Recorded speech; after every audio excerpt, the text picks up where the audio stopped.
നമ്മൾ മനസ്സറിഞ്ഞിട്ടാണ് അമേരിക്കയെ ലോക പോലീസ് എന്ന് വിളിച്ചത്. എല്ലാവിധ അർഹതയും ആ വിളിക്ക് അമേരിക്കക്കുണ്ട് എന്നുള്ള 100% വിശ്വാസം നമ്മളിൽ ഉണ്ടായിരുന്നു.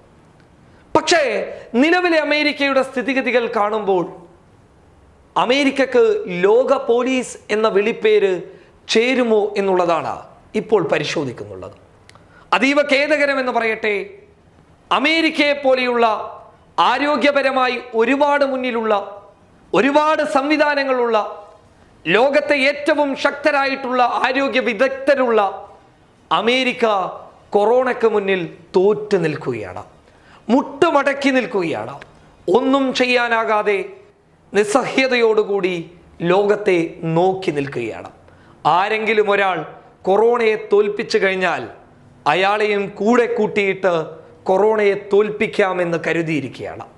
പറഞ്ഞു വരുന്നത് 2,50,000-ൽ കൂടുതൽ ആളുകൾക്കാണ് അമേരിക്കയിൽ മാത്രമായിട്ട് COVID-19 സ്ഥിരീകരിച്ചത്. 6,095 പേർ അമേരിക്കയിൽ മരണപ്പെടുകയും ചെയ്തു. പക്ഷേ ലോകം ആ സമയവും അമേരിക്കയെ ഉറ്റുനോക്കിയത് ഇവർക്ക് ഇതിനെ പ്രതിരോധിക്കാൻ സാധിക്കും എന്ന് പറഞ്ഞുകൊണ്ടാണ്.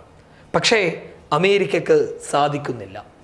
എത്രത്തോളം ദയനീയമാണ് എന്ന് ചോദിച്ചു കഴിഞ്ഞാൽ, റോഡരികിലുള്ള പാർക്കിംഗ് സ്പേസുകളിൽ, അതായത് വാഹനങ്ങൾ പാർക്ക് ചെയ്യുന്ന സ്ഥലങ്ങളിൽ വീടില്ലാത്ത അമേരിക്കയിലെ രോഗികൾ കിടന്നുറങ്ങുന്ന അതീവ ദയനീയമായ ഒരു കാഴ്ചയാണ് ലോകത്തെ ഏറ്റവും വലിയ സമ്പന്ന രാജ്യം ലോകത്തിന് മുന്നിൽ വിളിച്ചു പറയുന്നുള്ളത്. ഖേദകരമെന്ന് പറയട്ടെ, വെന്റിലേറ്റർ സൗകര്യം പോലും അമേരിക്കയിൽ ഇപ്പോൾ ഇല്ല എന്നതാണ് സത്യം. സത്യം പറഞ്ഞു കഴിഞ്ഞാൽ അമേരിക്ക അവരുടെ ധാർഷ്ട്യ സ്വഭാവം മാറ്റിവെച്ചിരിക്കുന്നു. ട്രംപ് മനുഷ്യത്വമുള്ള ഒരു മനുഷ്യനായി മാറിയിരിക്കുന്നു. വീമ്പെളുക്കലിന് പ്രസക്തിയില്ല എന്ന് ട്രംപ് പോലും തിരിച്ചറിഞ്ഞിരിക്കുന്നു.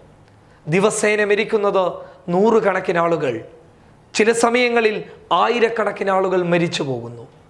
അമേരിക്കയിലാണ് ഇത് സംഭവിക്കുന്നതെന്ന് ലോകമുറ്റുനോക്കുമ്പോൾ മറ്റുള്ള ലോകരാജ്യങ്ങൾ ഭയപ്പെട്ടു പോവുകയാണ്.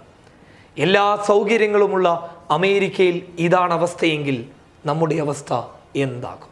ഈ വേളയിലാണ് അമേരിക്ക ഒരു നിർണായക തീരുമാനത്തിലേക്ക് കടന്നു പോകുന്നത്. ആരാണ് അമേരിക്കയുടെ ശത്രു എന്ന് ചോദിച്ചു കഴിഞ്ഞാൽ ഒറ്റ ഉത്തരമേ ഉള്ളൂ, അത് ഇറാൻ മാത്രമാണ്. തക്കം കിട്ടിക്കഴിഞ്ഞാൽ ഇറാൻ ഒരു 8ന്റെ പണി കൊടുക്കാൻ തങ്ങൾ തയ്യാറാണ് എന്നുള്ളതാണ് ട്രംപിൻ്റെ ചില പ്രസ്താവനകളിൽ നമ്മൾ കണ്ടത്.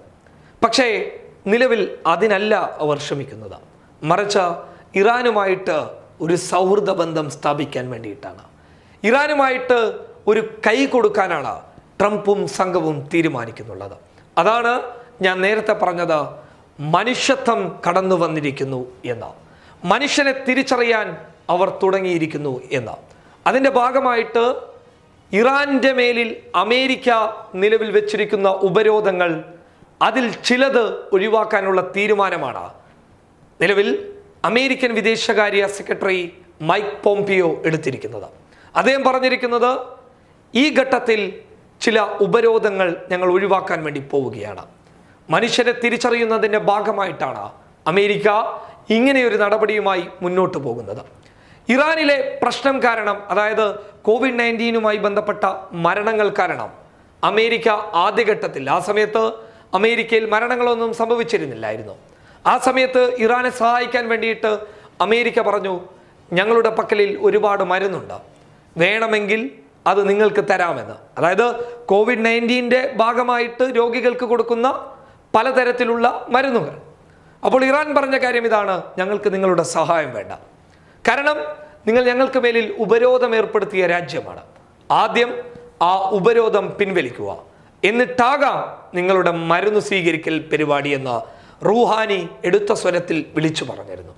ഇപ്പോൾ ഇറാന് മുന്നിൽ അമേരിക്ക മുട്ടുകുത്തുന്നു എന്ന് വേണമെങ്കിൽ പറയാം. തങ്ങളുടെ രാജ്യത്ത് വലിയ രീതിയിലുള്ള പ്രശ്നങ്ങൾ ഉണ്ടായിരിക്കുന്ന സമയത്ത് പോലും നിലപാടുകളിൽ മാറ്റം വരുത്താൻ ഇറാൻ തയ്യാറായിരുന്നില്ല. പക്ഷേ ഇന്ന് അമേരിക്ക പഠിച്ചിരിക്കുന്നു, സ്വന്തം രാജ്യത്തെ ജനങ്ങൾ ദുരിതത്തിലേക്ക് കടന്നു പോകുമ്പോൾ അമേരിക്കയിലെ ഭരണാധികാരികൾ പഠിച്ചിരിക്കുന്നു, ഇനി മനുഷ്യനെ തിരിച്ചറിഞ്ഞില്ല എന്നുണ്ടെങ്കിൽ നാളെ നമുക്കൊരാപത്തുണ്ടായിക്കഴിഞ്ഞാൽ നമ്മളെ തിരിച്ചറിയാൻ ആരും തയ്യാറാകില്ല എന്ന്. ഒടുവിൽ ആ ഉപരോധം പിൻവലിച്ചു കഴിഞ്ഞാൽ ലോകരാഷ്ട്രങ്ങൾ വീണ്ടും മനുഷ്യനെ തിരിച്ചറിയുന്ന ഒരവസ്ഥയിലേക്ക് കടന്നു പോകും. News desk public Kerala.